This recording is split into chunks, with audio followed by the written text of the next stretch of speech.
Raila Amolo Odinga is truly a once-in-a-generation leader, a man whose ideals transcended politics and whose legacy will shape the destiny of Kenya for generations to come. A giant who towered for decades over our democratic landscape.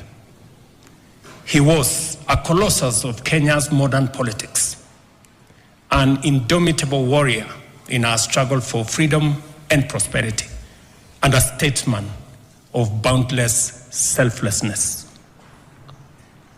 In his passing, we have lost a patriot of uncommon courage, a Pan-Africanist, a unifier who sought peace and unity above power and self-gain, an unceasing servant of the people who gave his all to the promise of a better Kenya.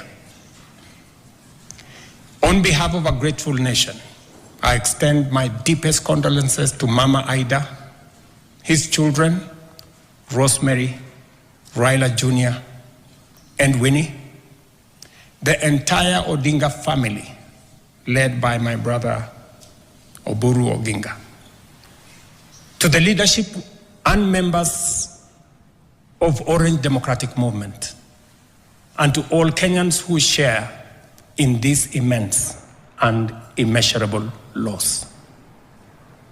In honor of the Right Honorable Raila Amolo Odinga's extraordinary contribution to our nation, I have declared a 7-day period of national mourning, during which the national flag shall fly at half-mast across the Republic of Kenya and in all our missions abroad.